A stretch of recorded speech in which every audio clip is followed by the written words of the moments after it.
அப்புறம் ஆட்சியெல்லாம் மாறிடுச்சா? மாறிவிட்டதா? போன சண்டே எப்படி இருந்தது? போன சண்டே யார் சிஎம்ங்கிறது கர்த்தராகிய தேவனுக்கு மாத்திரமே வெளிச்சமா இருந்துச்சு. ஊர் உலகத்துக்கே நாளைக்கு நேற்று வெளிச்சமா போச்சு. ஊர் உலகத்துக்கு உலகம் பூரா தெரிஞ்சு போச்சு, ஓ இவர் தான் சிஎம்மான்னு. ஆனா போன ஞாயிற்றுக்கிழமை யாருக்கு மட்டும் தான் தெரிஞ்சிருந்தது இந்த விஷயம். அப்ப போன ஞாயிற்றுக்கிழமை அது ரகசியம், இன்னைக்கு அது ரகசியம் இல்லை, எல்லாரும் தெரிஞ்ச ஒண்ணா மாறிடுச்சு.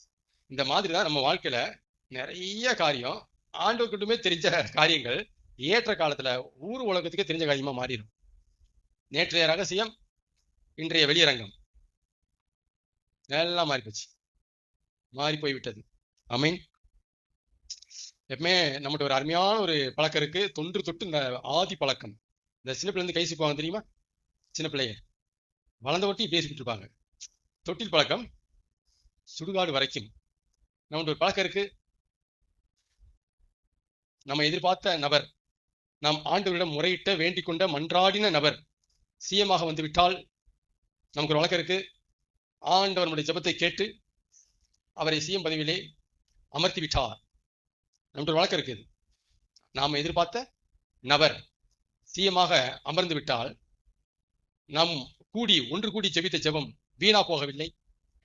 அநேகர் பாஸ்டிங் இருந்து ஜெபித்தீர்கள், உங்களுக்காக நான் கர்த்தரை துதிக்கிறேன். ஆண்டவர் நம்முடைய ஜெபங்களை கேட்டு அடியார்களின் ஜெபத்தை கேட்கிறவர், அவரை சிஎமாக தேவன் தேர்ந்தெடுத்து விட்டார், இன்றைக்கு அவர் ஆட்சி செய்கிறார் அப்படின்னு நாம எதிர்பார்த்த நாம வேண்டிக் கொண்ட அந்த நபர் சிஎமாக உட்கார்ந்தால் இப்படி பேசுறது நம்முடைய பழக்க வழக்கம். இப்படிதான் நம்ம பேசுவோம். ஒருவேளை நாம் வேண்டிக் கொள்ளாத நபர், நாம் வெறுக்கிற நபர், எதிர்க்கிற நபர், பிடிக்காத நபர் சிஎமாக தேர்வு செய்யும் பட்சத்தில், சிஎமாக அமரும் பட்சத்தில் நமக்கு ஒரு வழக்கம் இருக்கு. யூடியூப்லாம் பார்க்கலாம். இப்ப நமக்கு ஒரு வழக்கம் இருக்கு. என்ன சொல்லுவோம்னா, நாம் ஒன்று கூடி செபித்தோம், ஆகிலும் இது தேவனுடைய சித்தமாய் இருக்கிறது, அவர் சித்தத்துக்கு ஏற்று நிற்பவன் யார்? நாம் முழு மனதோடு அவருடைய முடிவை ஏற்றுக்கொள்வோமாக, கீழ்ப்படிவோமாக அப்படின்னு இப்ப சித்தத்தை கொண்டு வருவாங்க. முதல்ல ஜெபத்தை கொண்டு வருவாங்க, இப்ப எதை கொண்டு வருவாங்க? சித்தத்தை கொண்டு வருவாங்க. என்ன சொன்னேன்?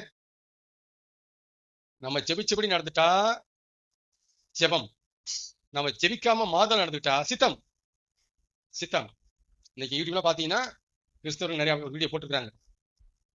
ராஜாக்களை தள்ளி ராஜாக்களை ஏற்படுத்துகிறவர், யார் ராஜாவாக வர வேண்டும்ங்கிறது தேவன் தான் தீர்மானம் செய்கிறார், நாம் அந்த தீர்மானத்துக்கு கீழ்ப்படிவோமாக, நாம் ஏற்றுக்கொள்வோமாக, முழு மனதோடு ஆதரவு கொடுப்போமாக. இப்ப வீடியோ எல்லாம் வந்துட்டு இருக்கு. இதுவே நபர், நாம் வேண்டிக் கொண்ட நபர் வந்து விட்டால் ஜெபமே ஜெயமார்கள். என்ன சொன்னேன்? நாம் வேண்டிக் கொண்ட நபர் சிஎமாக வந்து விட்டால் ஜெபம் பரலோகத்தையும் அசைக்கும் அடிம்போம். மாறுதலா நடந்துக்கிட்டா சித்தத்துக்கு கீழ்ப்படிவோமாக அடிம்போம். இதெல்லாம் வந்து நம்முடைய பழக்க வழக்க ரத்தத்தை ஊறி கிடக்கும். இதெல்லாம் சரியா? இதெல்லாம் சரிதானா? அப்படி நான் இப்படி சொல்றீங்க, இப்படி நான் இப்படி சொல்றீங்க. கர்த்தர் நல்லவர். அதாவது மாறுதலான நபர் வந்துட்டா சித்தம் சொல்றோம்ல, அப்ப எதிர்பார்த்த நபர் வந்துட்டா சித்தம் சொல்ல மாட்டேங்கிறீங்க. எதுக்கு ஜெபமே ஜெயங்கிறீங்க? எதுக்கு? என் கேள்விதான். அப்ப ஏன் ஜெபமே ஜெயங்கிறீங்க? உங்களுக்கு வேணுமான்னு கேட்காமலேயே தருவாரு. நீங்க வேணும்னு கேட்காமலேயே தருவாரு. இப்ப நீங்க வேணும்னு கேட்காமயே தந்தாரா? தரலையா? தந்துட்டாருல, தந்துட்டாரா முன்னாட்டுக்கு? ஆமே. அதனால உங்களோட வேணுமான்னு கேட்டு ஆண்டவர் தரல, நீங்க வேணும்னு கேட்டு ஆண்டவர் தரல. சரிங்களா? அப்படி செஞ்சாலும் சித்தம் தான், இப்படி செஞ்சாலும் சித்தம் தான். உங்களுக்கு மாறுதலா, நீங்க எதிர்பார்த்ததுக்கு மாறுதலா தந்ததுனால சித்தம் சொல்லி முடிச்சிடக்கூடாது. அவருக்கு சித்தம் இருந்தது, அதனால நீங்க வேண்டிக் கொண்ட ஆள சிஎமாக்குனார். இப்படிதான் சொல்லி புரியணும், இப்படிதான் புரிஞ்சுக்கணும். அவருக்கு சித்தம் இருந்துச்சு, ஆண்டவர் செஞ்சிருக்காரு. ஆமே. கர்த்தர் நல்லவர். யார் ஆட்சிக்கு வந்தா என்ன? கவனிங்க, சின்ன முடிப்போம். யாரு ஆட்சிக்கு வந்தா என்ன? அவங்கள கொண்டு அவங்கள வச்சு ஆட்சி நடத்த போறது என்னமோ நம்மால்தான். நம்ப முடியுது அவங்களாலதான்? யாரு ஆட்சிக்கு வந்தா என்ன? அவங்கள வச்சு தமது திட்டத்துக்கு நேர ஆட்சியை கொண்டு போக போறது நம்மால்தான். தயவு செய்து மேல புரிஞ்சுங்க. யார் வரணும்ட்டு யார் முடிவு எடுக்கிறது? சரிங்களா? ஆண்டு என்ன விளையாடுறாரா? சும்மா முடிவு எடுக்கிறாரா? எதுக்கு முடிவு எடுக்கிறாரு? அவர் தீட்டின திட்டத்துக்கு நேரா நாட்டை கொண்டு போகணும். அந்த அந்த அந்த அந்த டெஸ்டினேஷன் பாயிண்ட்டுக்கு நேரா போகணும் சம்பவம். அதுக்கு தான் ஆளை தேர்ந்தெடுக்கிறாரு, அங்கங்க போடுறாரு, போட்டு திட்டத்தை நிறைவேற்றணும். உலக முடிவுக்கு நேரம் உலகம் போகணும். அந்தி கிறிஸ்துவ வரவேற்கிறதுக்கு நேரம் இந்த உலகம் போகணும். அதுக்கு தான் அதுக்கேற்ற ஆளை தான் அங்கங்க போடுவாரு. உங்களுக்கு வசதியான ஆளை போட மாட்டேன். என்ன சொன்னேன்? உங்களுக்கு தோதான வசதியான ஆளை இவரெல்லாம் வந்தாலும் பாருங்க, ஐயோ சபைக்கு தொந்தரவே இருக்காதுங்க, சபை துன்புறுத்த இப்படிலாம் நீங்க ஜெபிச்சீங்கன்னா அவர் வேலைக்காக மாட்டாரு, செய்ய மாட்டாரு. இந்த மாதிரி இடத்துல வரக்கூடாது.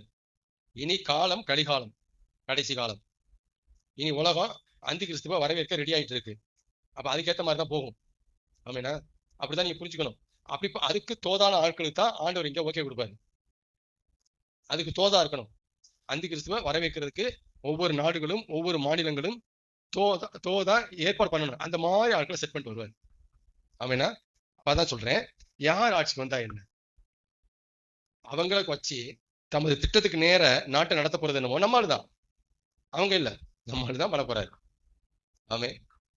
நம்ம கண்ணுக்கு முன்னாடி மனுஷன் ஆடுறான், மறைமுகமா யார் ஆடுறா? ராஜாதி ராஜா, ராஜாதி ராஜா. அப்படின்னு அர்த்தம், ராஜாக்களுக்கெல்லாம் ராஜா நம்ம ஆண்டவர். அறியும்போது யார் தான் ஆளுவா? ராஜாக்களின் இருதயம் கர்த்தருடைய கரத்துல இருக்கு. அவர் தமது சித்தத்தின்படியே திருப்புகிறார். வசனம் இருக்கு, நம்ம அதெல்லாம் பாக்குறது இல்ல. வசனம் இருக்கு, அவர் தான் திருப்புகிறார். சங்கீதம் 105 படிச்சீங்கன்னா தெளிவாவே இருக்கும். அழகா ரூட் கொடுப்பாரு, அழகா மேப் போட்டு கூட்டு போவார் மக்களை. அழகா இருக்கும், மாத்திட்டே இருப்பார் ஆட்களை. கர்த்தர் நல்லவர். அதனால இவன் ஆட்சிக்கு வந்தா அவையே வராம போயிட்டான், இதெல்லாம் நமக்கு தேவைப்படாது, இதெல்லாம் வேலைக்காகாது. அவர் தமது சித்தத்துக்கு ஏதுவா திட்டத்துக்கு ஏதுவா ஆட்களை தேர்ந்தெடுத்து அப்பாயின் பண்ணும்போது இவன் ஏன் வரல அவையே வந்தாங்கிற பேச்சுக்கெல்லாம் இடம் இல்லை, இடமே கிடையாது. புரிஞ்சுங்க. அப்ப நமக்கு ஒரு பழக்க வழக்கம் இருக்கு, அதையும் சொல்லி பார்ப்போம். யார் ஆட்சிக்கு வந்தா என்னங்க? யாரு ஆட்சிக்கு வந்தா என்னங்க? அவங்க எல்லாம் நம்மளை காப்பாற்ற போறாங்க? கர்த்தர் தாங்க நம்மளை காப்பாற்ற போறாரு. நமக்கு சோறு போடுறது யார் தான்? நமக்கு வருமானம் தர போறது யார் தான்? நம்மளை நல்லா வாழ வைக்க போறது யார் தான்? கர்த்தர். யார் ஆட்சிக்கு வந்தா நமக்கு என்னங்க? அவன் ஆண்டான்னு இவன் ஆண்டான்னு சொல்றோமா? யார் ஆட்சிக்கு வந்தா நமக்கு என்னங்க? நமக்கு சோறு போட போறது, காப்பாற்ற போறது, வாழ வைக்க போறது ஆண்டவர் தானங்க. இது கிறிஸ்தவம். இப்படிதான் நம்ம பேசியிருக்கிறோம். ஆனா பேச வேண்டியது என்னன்னா, யார் ஆட்சிக்கு வந்தா என்னங்க? அவங்களாம் ஆள போறாங்க, கர்த்தர் தாங்க அவங்கள வச்சு ஆள போறாரு. இது சத்தியம், இது சத்தியம். 4:35 தானியேல். அவதாங்க ஆள போறாரு. யாருங்க? யார் ஆட்சிக்கு வந்தா என்னங்க? குப்பை வந்தா என்ன, சுப்பை வந்தா என்ன? அவங்கள வச்சு யார் தான் ஆள போறாரு? கர்த்தர் தான் ஆள போறாரு. அதனால நம்ம ஜென்ரலா அப்படி பேசுவோம், இனிமேல் இப்படி பேசணும். இதுதான் சத்தியம். ஆமென்.